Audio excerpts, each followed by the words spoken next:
Baik, materi yang eh, mau kita bahas pada pertemuan hari ini tentang identitas nasional. Nah, tentunya kalian tahu atau eh, mendengar tentang identitas nasional. Jadi, identitas nasional itu bukan sesuatu yang baru, bukan eh, hal yang sama sekali belum pernah kalian dengarkan. Eh, Identitas nasional atau kata identitas itu menunjukkan ciri khas seseorang, penanda yang membedakan si A dan si B misalnya. Nah,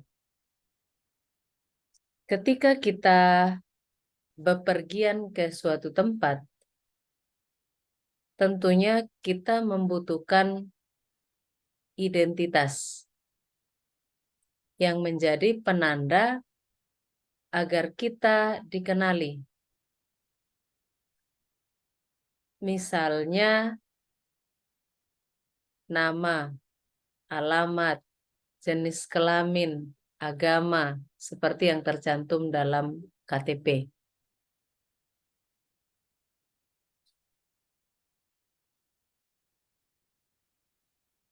Hal yang sama juga terjadi pada keluarga, kelompok masyarakat, atau negara bangsa. Sebuah keluarga atau kelompok masyarakat atau negara bangsa itu harus memiliki identitas agar mudah dikenali.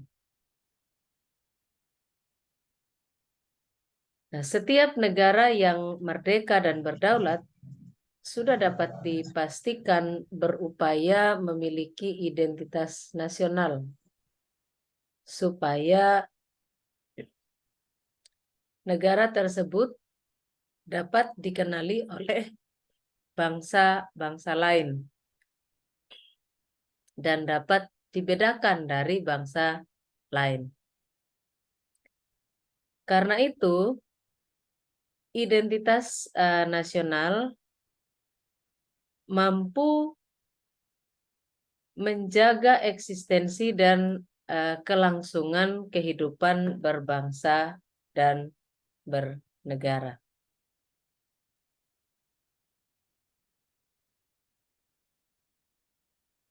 Negara bangsa juga tentu akan memiliki kewibawaan dan kehormatan sebagai bangsa yang sejajar dengan bangsa lain, serta akan menyatukan bangsa yang bersangkutan.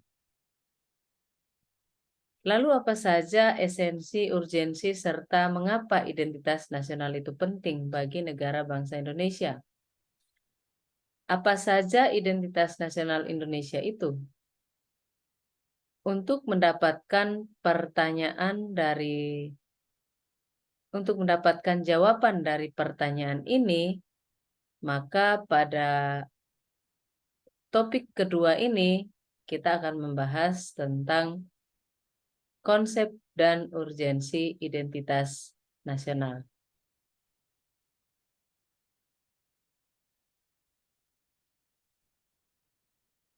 Saya share.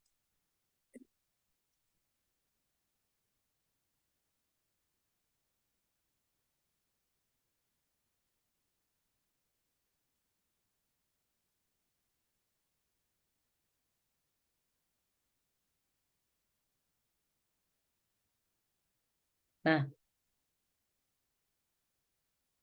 apakah kalian pernah berpikir tentang Indonesia? Apa, siapa, di mana, sejak kapan, mengapa, dan bagaimana kondisi Indonesia? Dari pertanyaan-pertanyaan tersebut, ada pertanyaan penting, yakni tentang apa yang menjadi ciri atau karakteristik yang membedakan bangsa Indonesia dibandingkan dengan negara lain. Semua yang ditanyakan ini berkaitan dengan konsep identitas nasional. Maka pertanyaan utamanya adalah, apa itu identitas nasional? Kalau melihat dari term bahasa, identitas adalah ciri atau penanda yang melekat pada diri bangsa. Sedangkan term antropologi, identitas adalah sifat khas yang menerangkan dan sesuai dengan kesadaran diri pribadi, kelompok, komunitas, atau negara. Sehingga kita bisa mengatakan bahwa identitas nasional itu merupakan kepribadian atau jati diri yang dimiliki suatu bangsa. Diadopsi dari nilai budaya dan agama yang diyakini kebenarannya, serta berbeda dengan bangsa lain.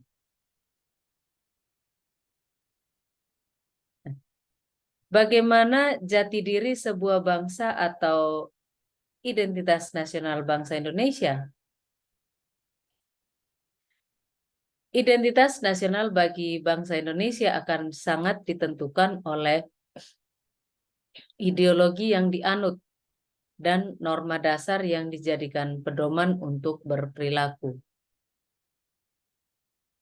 Semua identitas ini akan menjadi ciri yang membedakan bangsa Indonesia dari bangsa lain.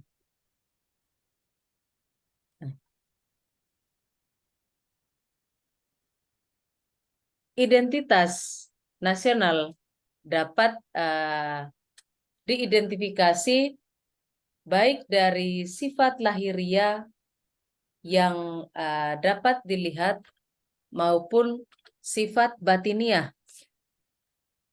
yang tidak dapat dilihat tetapi hanya dapat dirasakan oleh hati nurani.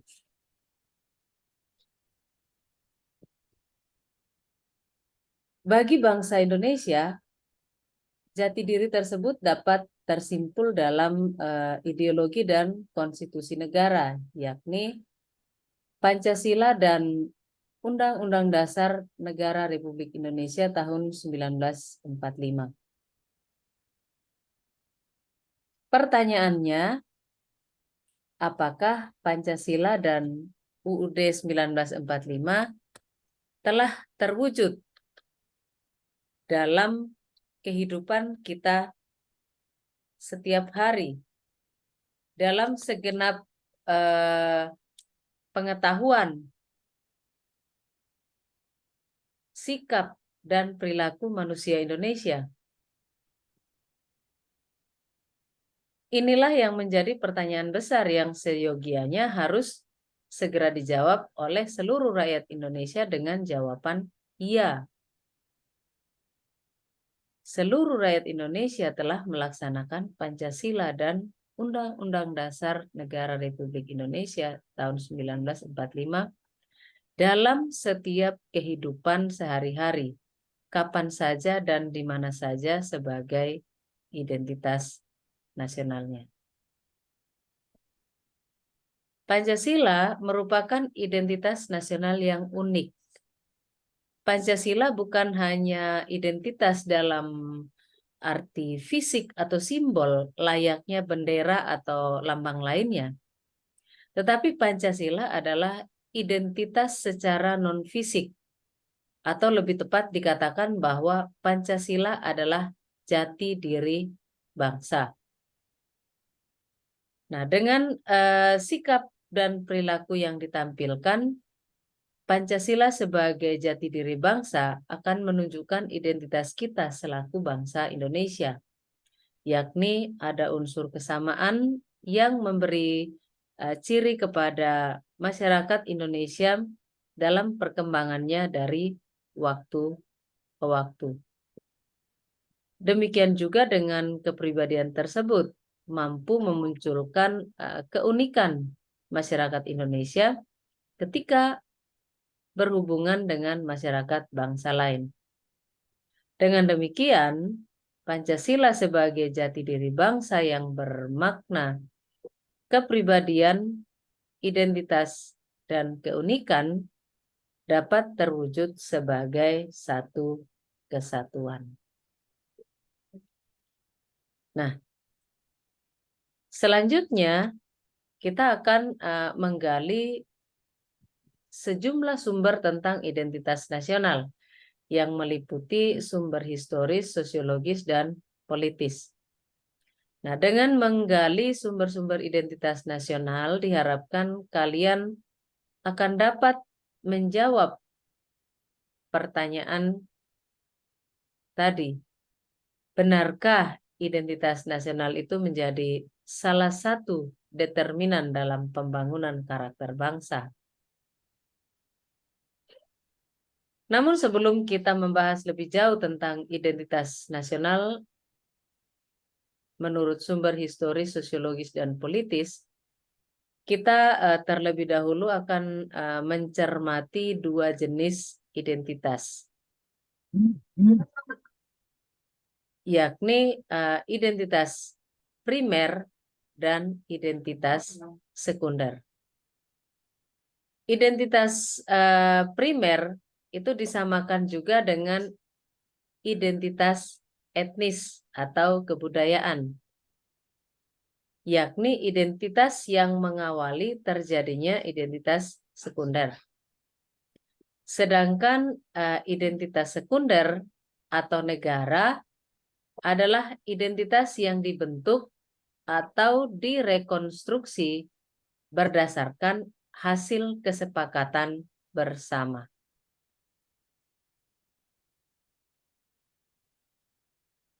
Nah, identitas sekunder ini terbentuk dalam atau terlihat dalam simbol-simbol kenegaraan yang ada. Nah, bangsa Indonesia yang memiliki identitas primer atau etnis atau suku bangsa, lebih dari 700 suku bangsa, telah disepakati untuk membentuk Negara Kesatuan Republik Indonesia dengan menyatakan proklamasi kemerdekaan tanggal 17 Agustus 1945. Nah, identitas etnis yang terwujud antara lain dalam bentuk budaya yang dikembangkan agar memberi sumbangan bagi pembentukan budaya nasional dan pada akhirnya menjadi identitas nasional. Maka, kalau kita melihat identitas primer dan identitas sekunder ini disatukan oleh satu sumber, yakni Pancasila, yang menjadi jati diri bangsa Indonesia.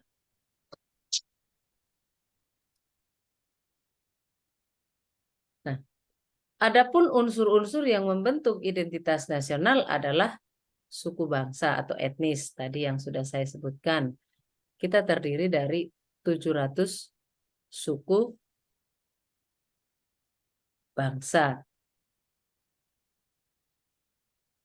Maaf, 360 suku bangsa. Terdiri dari 6 agama yang diakui secara resmi oleh negara, ditambah dengan kepercayaan-kepercayaan asli. Lalu ada kebudayaan-kebudayaan etnis yang dimiliki oleh setiap daerah. dan ada bahasa daerah, di mana setiap daerah tentu memiliki bahasa daerah sendiri-sendiri. Nah, kesemuanya ini adalah unsur-unsur yang membentuk identitas nasional. Ya, Nah, Bu, belum selesai. Selanjutnya kita melihat faktor-faktor yang membentuk identitas nasional. Ada faktor objektif dan ada faktor subjektif. Nah, faktor objektif ini ditentukan oleh letak geografis, ekologis, dan demografis dari suatu negara, khususnya negara Indonesia. Dan ini kita kenal sebagai faktor primordial. Kita tahu bahwa letak geografis Indonesia itu sangat strategis, terletak di antara dua benua dan dua samudra, lalu juga berada di garis khatulistiwa, menjadi jalur lintas perdagangan internasional. Jadi letaknya sangat strategis. Secara ekologis kita mempunyai sumber daya alam yang sangat kaya. Kita memiliki banyak keanekaragaman hayati. Secara demografis, penduduk wilayah Indonesia terdiri dari 2 juta jiwa penduduk, kurang lebihnya. Dan tersebar di 17.000 pulau di Indonesia. Nah, ini semua adalah faktor primordial atau faktor objektif pembentuk identitas nasional. Nah, di samping itu, faktor subjektif atau faktor kondisional itu karena adanya kesamaan sejarah atau historis, politik, dan sosial budaya. Kita tahu bahwa Indonesia itu berada dalam masa penjajahan selama 3,5 abad oleh Belanda, 3,5 tahun oleh Jepang, ditambah dengan penjajahan yang dilakukan oleh Inggris, Spanyol, Portugis terhadap Indonesia. Lalu juga ada politik, suasana politik di Indonesia sejak zaman kemerdekaan sampai dengan saat ini di era reformasi. Lalu juga sosial budaya, di mana kita memiliki banyak sekali budaya, kehidupan sosial kita yang beraneka ragam. Nah, kesemuanya ini menjadi faktor-faktor yang membentuk identitas nasional. Nah, menurut Robert De Ventos, faktor pembentuk identitas nasional adalah interaksi historis antara yang primer dengan pendukung, penarik, dan reaktif. Yang primer itu yang dimaksudkan di sini adalah etnisitas, teritorial, bahasa, agama, dan sejenisnya. Yang pendukung itu berkaitan dengan pembentukan komunikasi dan teknologi militer, sentralisasi, monarki. Lalu menjadi unsur atau faktor penarik adalah kodifikasi bahasa, birokrasi, dan sistem pendidikan. Lalu faktor reaktif, penindasan, dominasi, dan pencarian identitas alternatif melalui memori kolektif rakyat. Dan ini semua sudah saya jelaskan pada slide sebelumnya. Nah, sekarang kita lihat secara historis. bagaimana dasar historis dari identitas nasional. Kita mulai dari sejarah lahirnya nasionalisme sebagai identitas nasional bangsa Indonesia. Nasionalisme itu cikal bakalnya muncul pada masa kerajaan dan memuncak pada masa pergerakan nasional. Pada masa kerajaan itu terdapat dua kerajaan yang sangat berpengaruh di Indonesia, yaitu Kerajaan Majapahit dan Kerajaan Sriwijaya. Kedua-duanya itu adalah kerajaan yang sangat berpengaruh. Kerajaan Majapahit melalui patihnya Gajah Mada berhasil mempersatukan seluruh wilayah Nusantara. Nah, lalu dari masa kerajaan berkembang menuju pergerakan nasional. Nah, khususnya pada tahap embrionik, identitas nasional Indonesia itu ditandai ketika munculnya kesadaran rakyat Indonesia sebagai bangsa yang sedang dijajah oleh asing pada tahun 1908 yang dikenal dengan masa kebangkitan nasional atau bangsa. Nah, rakyat Indonesia mulai sadar akan jati dirinya sebagai manusia yang tidak wajar karena dalam kondisi terjajah. Nah, pada saat itu muncullah kesadaran untuk bangkit membentuk sebuah bangsa. Nah, kesadaran ini muncul karena pengaruh dari pendidikan yang diterima sebagai dampak dari politik etis. Maka di sini unsur pendidikan itu sangat penting bagi pembentukan kebudayaan dan kesadaran akan kebangsaan sebagai identitas nasional.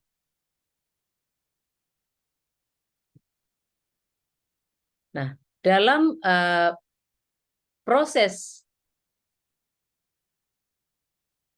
ini muncullah proses berbangsa dan bernegara. Proses berbangsa itu dimulai dari rangkaian peristiwa zaman Kerajaan Sriwijaya dan Majapahit sampai dengan munculnya organisasi pergerakan nasional hingga Sumpah Pemuda.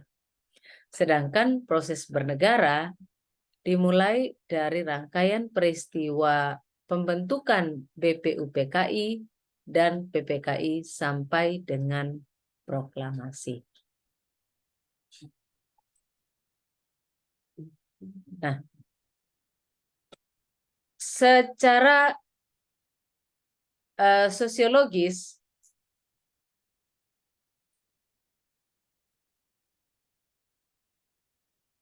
identitas nasional telah terbentuk dalam proses interaksi, komunikasi, dan persinggungan budaya secara alamiah, baik melalui perjalanan panjang menuju Indonesia merdeka maupun melalui pembentukan intensif pasca kemerdekaan. Nah, identitas nasional pasca kemerdekaan itu dilakukan secara terencana, seperti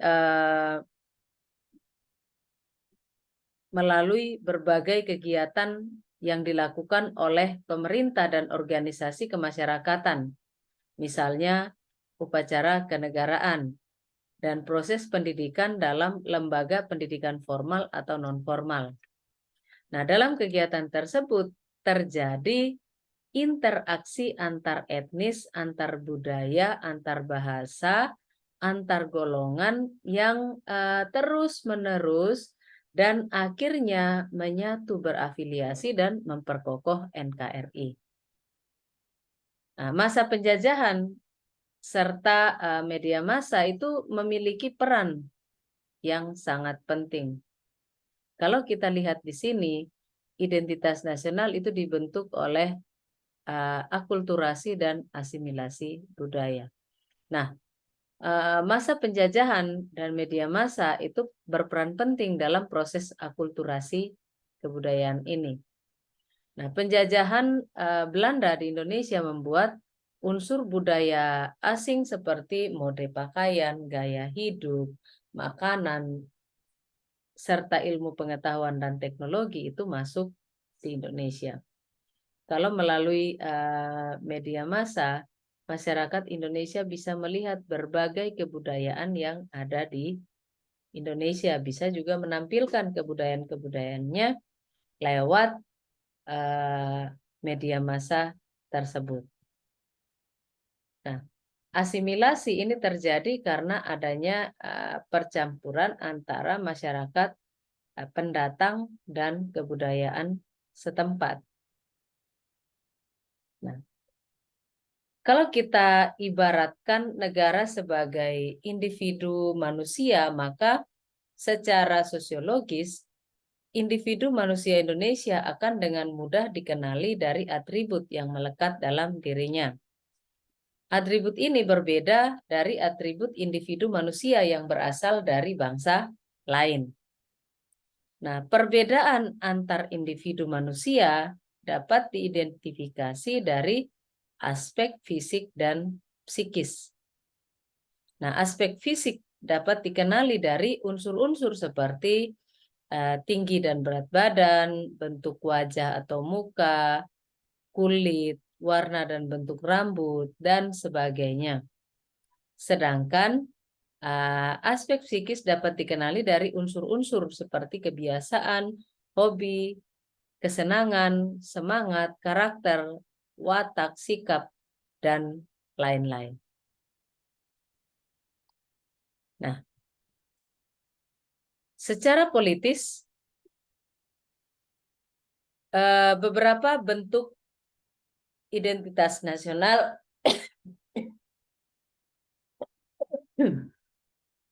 dapat menjadi penciri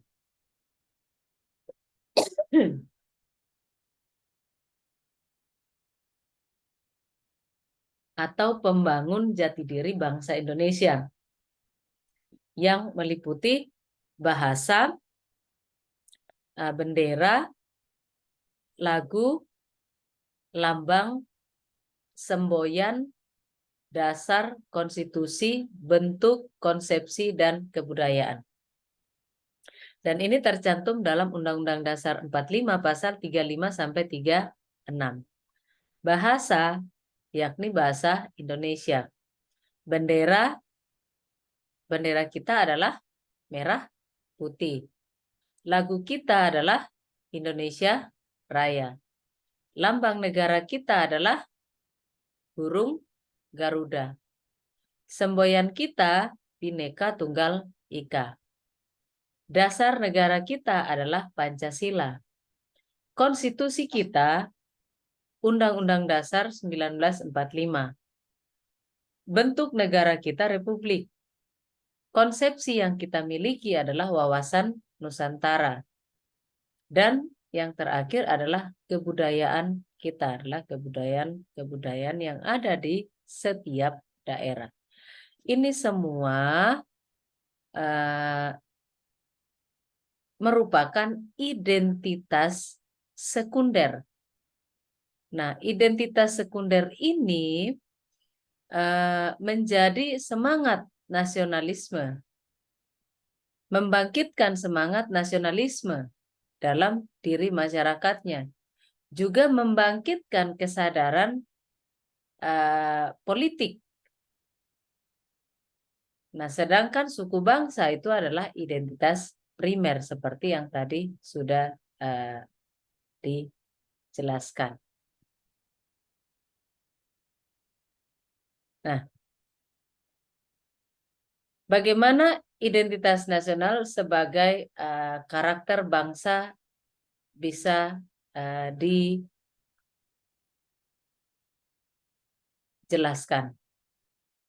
Kalau kita lihat seperti tadi yang sudah dikatakan bahwa jati diri bangsa Indonesia itu terletak pada Pancasila dengan kelima silanya. Nilai dasar yang terdapat di dalam Pancasila adalah yang pertama Tuhan, yang kedua manusia, yang ketiga persatuan, yang keempat rakyat, dan yang kelima keadilan. Kelima nilai dasar ini menjadi karakter dari bangsa Indonesia yang harus diwujudkan dalam kehidupan setiap hari. Baik itu dalam berbagai aspek, pengetahuan, sikap, psikomotorik, dan sebagainya. Karena ini adalah karakter, maka harus terus dikembangkan, harus terus diwujudkan, harus terus dihidupi. Dan karakter kita adalah karakter Pancasila. Maka kita dikenali sebagai manusia yang Pancasilais. Artinya manusia yang memiliki nilai-nilai Pancasila dan mengembangkan atau mewujudkan nilai-nilai Pancasila tersebut dalam kehidupan sehari-hari. Nah,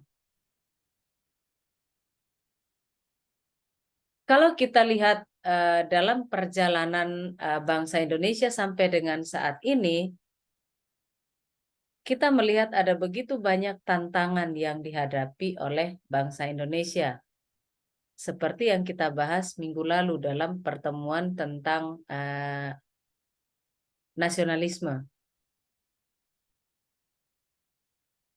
Kita lihat bahwa yang terjadi dalam kehidupan berbangsa dan bernegara adalah lunturnya nilai-nilai luhur Pancasila. Misalnya, rendahnya semangat gotong royong, kepatuhan terhadap hukum, kesantunan, kepedulian, dan lain-lain. Dan hal ini dikeluhkan oleh Presiden Jokowi dalam pidato politiknya pada tanggal 16 Agustus yang lalu. Beliau mengatakan bahwa kita sudah kehilangan jati diri kita sebagai bangsa Indonesia. Karena ujaran kebencian, makian itu bertebaran di media sosial dan ditujukan kepada simbol negara, seperti misalnya presiden. Presiden dimaki-maki, dikata-katain. Nah, mungkin sebagai pribadi beliau memaafkan, tetapi beliau memiliki kesedihan yang mendalam karena bangsa Indonesia telah kehilangan jati diri yang sesungguhnya, menjadi manusia yang arogan, yang penuh nafsu, manusia yang tidak bisa menjaga tutur katanya, yang sudah menghilangkan budaya sopan santun di dalam dirinya. Lalu yang kedua, nilai-nilai Pancasila belum jadi acuan sikap dan perilaku sehari-hari. Misalnya, jalan pintas. Untuk bisa mencapai sesuatu, maka melewati jalan pintas. Untuk bisa kaya, maka melakukan korupsi. Tindakan yang serba instan. Maunya semua instan, tidak mau berproses. Lalu menyontek, plagiat, tidak disiplin, tidak jujur, malas, kebiasaan merokok di tempat umum, buang sampah sembarangan, dan lain-lain. Itu adalah nilai-nilai yang tidak sesuai dengan nilai Pancasila. Lalu rasa nasionalisme dan patriotisme yang luntur dan memudar. Lebih menghargai dan mencintai bangsa asing. Lebih mengagungkan prestasi bangsa lain dan tidak bangga dengan prestasi bangsa sendiri. Lebih bangga menggunakan produk asing daripada produk bangsa sendiri. Kita lihat saat ini misalnya para public figure itu kedudukannya itu akan semakin meningkat kalau dia mampu membeli tas Hermes. Nah, tas Hermes itu berasal dari luar. Dan itu harganya ratusan juta sampai miliaran rupiah. Itu menjadi kebanggaan tersendiri. Bukan hanya Hermes, tapi juga Christian Dior misalnya, atau Gucci, atau Balenciaga. Nah, itu semua merek-merek luar yang ketika dikenakan oleh seseorang itu menaikkan kebanggaannya. Nah, berapa dari kita yang mau menggunakan produk-produk dalam negeri, padahal kita punya banyak produk-produk UMKM yang tidak kalah bagus dari produk-produk luar. Lalu yang keempat, lebih bangga menggunakan bendera asing daripada bendera merah putih. Lebih bangga menggunakan bahasa asing daripada menggunakan bahasa Indonesia. Dalam berbicara sehari-hari itu lebih banyak menggunakan bahasa asing. Sedikit-sedikit bahasa asing, dikit-dikit bahasa asing. Nah, kita menjadi lebih bangga ketika kita bisa berbahasa asing, maka digunakan dalam kehidupan tiap hari. Lalu menyukai simbol-simbol asing daripada simbol-simbol atau lambang bangsa sendiri. Dan lebih mengapresiasi atau senang menyanyikan lagu-lagu asing daripada mengapresiasi lagu-lagu nasional dan lagu daerah sendiri. Misalnya sekarang yang lagi booming, K-pop misalnya. Nah, kita bisa menghafalkan lagu-lagu K-pop, tapi apakah ada di antara kalian yang masih mengingat lagu-lagu nasional? Ya mungkin hanya 1-2 orang yang mengingat, selebihnya tidak. Nah, lalu tantangan dan masalah yang dihadapi terkait dengan Pancasila. Menurut Asyurmadi Asra dalam Tilaar tahun 2007, beliau mengatakan bahwa saat ini Pancasila sulit dan dimarginalkan dalam semua kehidupan masyarakat Indonesia.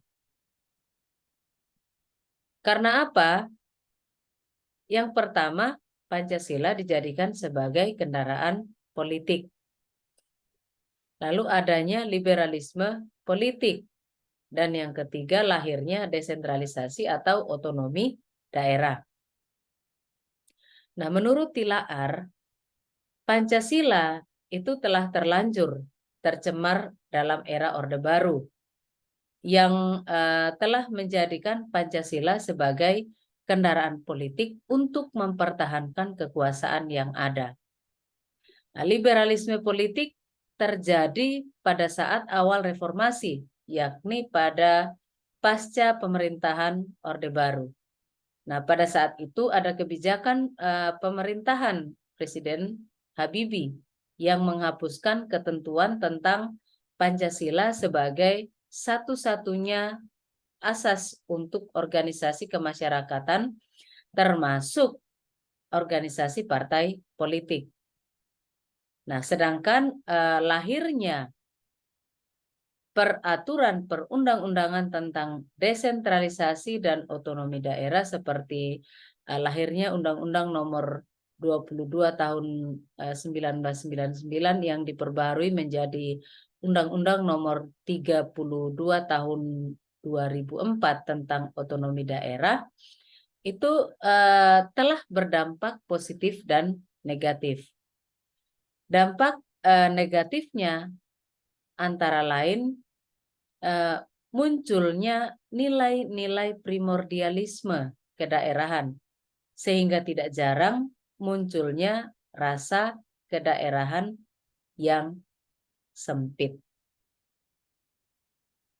Nah, bagaimana upaya menyadarkan kembali bangsa Indonesia terhadap pentingnya identitas nasional dan memfasilitasi serta mendorong warga negara agar memperkuat identitas nasional? Harus disadari bahwa rendahnya pemahaman dan menurunnya kesadaran warga negara dan berperilaku dan bersikap menggunakan nilai-nilai Pancasila dalam kehidupan berbangsa dan bernegara, khususnya pada era reformasi, bangsa Indonesia itu bagaikan berada dalam tahap disintegrasi karena tidak ada nilai yang menjadi pegangan bersama. Padahal bangsa Indonesia punya nilai luhur Pancasila yang bisa dijadikan pegangan, yang bisa dijadikan pedoman, yang bisa dijadikan tuntunan. Dan ini merupakan warisan tak terhingga yang diwariskan oleh the founding fathers kita. Dan warisan itu adalah Pancasila.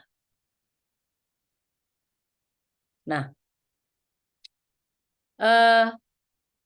selanjutnya tentang lunturnya nilai-nilai Pancasila atau nilai-nilai nasionalisme dan patriotisme itu perlu mendapat perhatian. Mengapa orang bisa lebih mencintai yang dari luar daripada yang di dalam? Mengapa orang lebih mengapresiasi karya bangsa lain daripada bangsa sendiri? Mengapa ada orang yang lebih bangga berprestasi untuk bangsa lain daripada bangsa Indonesia sendiri? Nah, bagaimana menghadapi tantangan ini?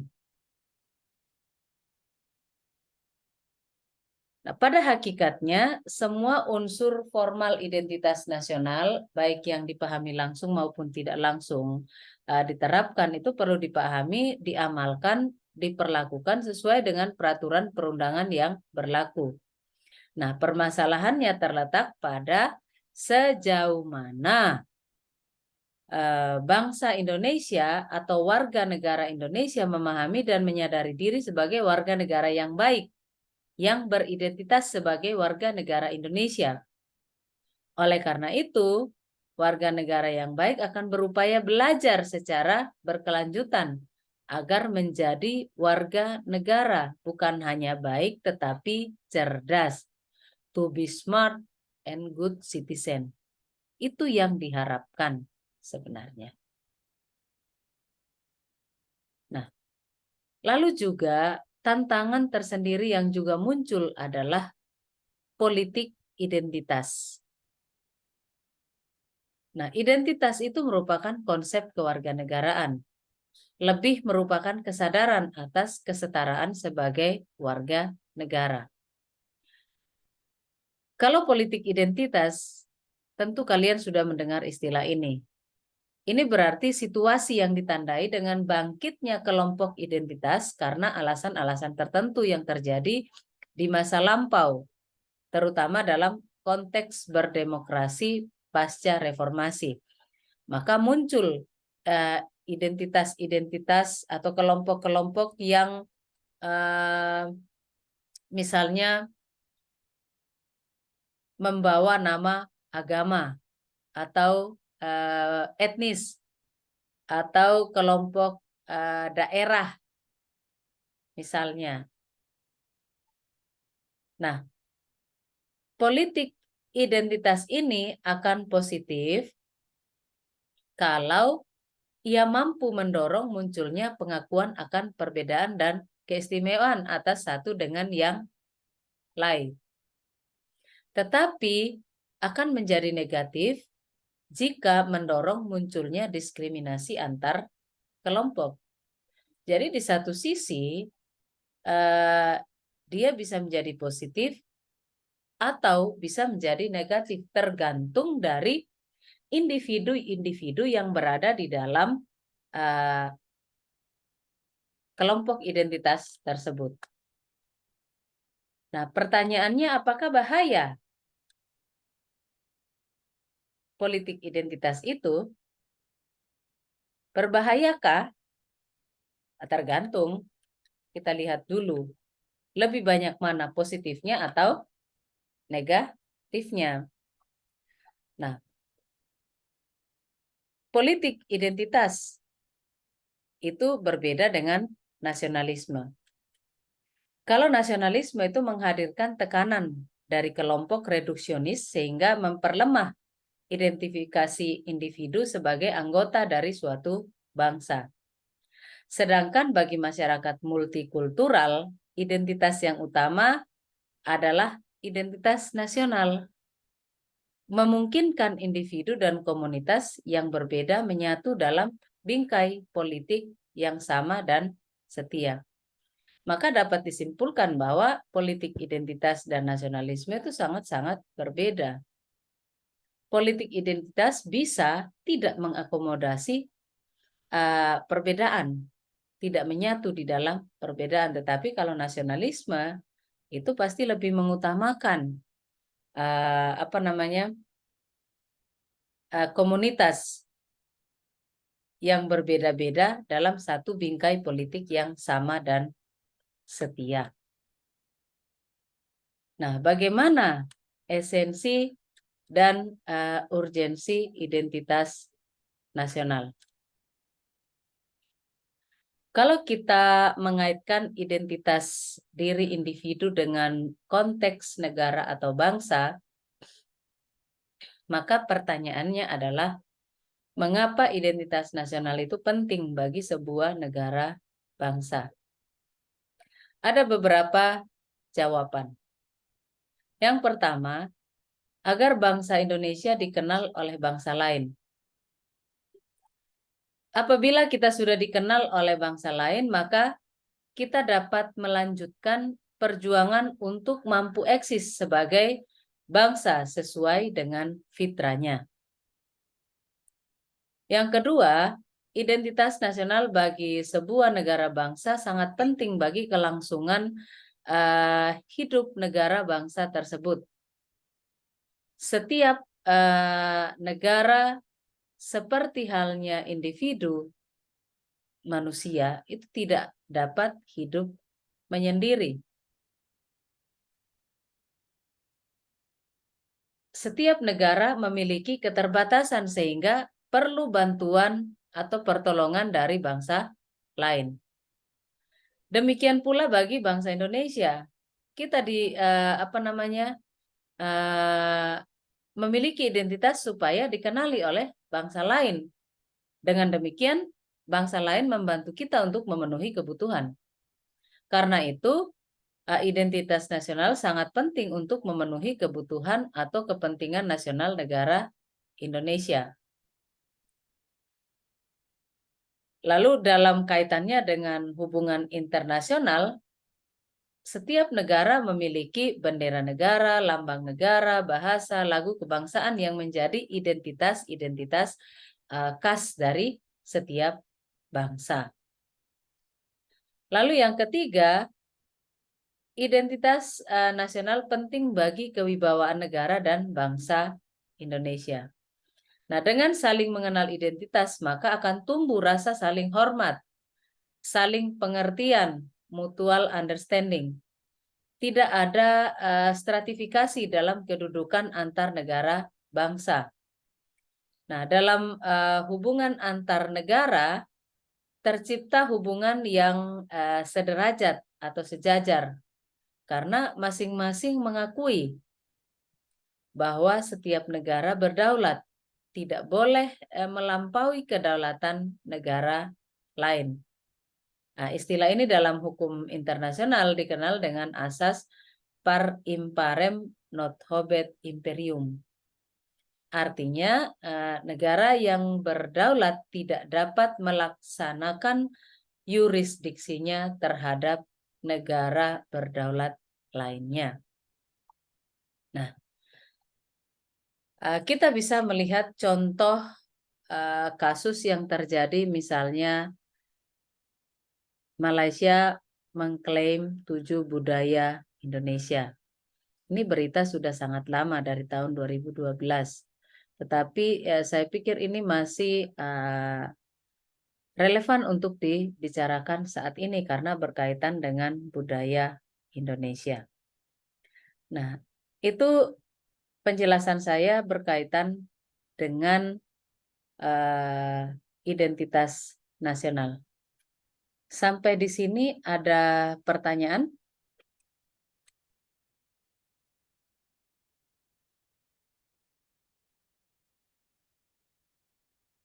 apakah ada yang mau ditambahkan, ditanyakan, atau diperbincangkan atau didiskusikan, saya persilahkan.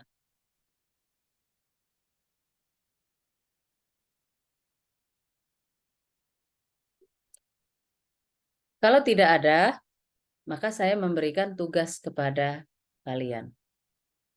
Berkaitan dengan identitas nasional, silahkan kalian mengamati dan menganalisis budaya-budaya atau kebudayaan yang ada di Indonesia. Lalu dari hasil analisis tersebut, terutama budaya kalian sendiri ya, ini masing-masing berasal dari budaya yang berbeda-beda. Nah, amatilah dan analisislah budaya yang ada di daerahmu. Lalu apakah budaya-budaya tersebut masih eksis hingga saat ini? Nah, tugas kalian adalah membuat sebuah video untuk memperkenalkan budayamu sendiri. Jadi saya ulangi, membuat video untuk memperkenalkan budayamu sendiri kepada dunia luar. Videonya dibuat semenarik mungkin, dikerjakan secara berkelompok, maksimal 5 orang satu kelompok. Silahkan nanti dipilih mungkin berdasarkan budaya, berdasarkan daerah, terserah nanti silakan bisa menentukan untuk kelompoknya. Lalu kalian mengumpulkan video tersebut, nanti di-upload di YouTube, karena kalian harus menyampaikan atau memperkenalkan budaya kalian, maka harus di-upload di YouTube. Dan linknya dikumpulkan kepada saya pada minggu keempat bulan September. Jelas ya? Tugasnya itu, kalau ada pertanyaan berkaitan dengan tugas dalam pengerjaannya, silakan menanyakan ke saya. Nah, kalau tidak ada pertanyaan, demikian untuk hari ini. Saya akhiri sampai di sini. Selamat siang dan sampai berjumpa minggu depan. Baik, terima kasih. Ibu, terima kasih. Ya, terima Terima kasih, kasih. Bu. Ya, oke, sama-sama.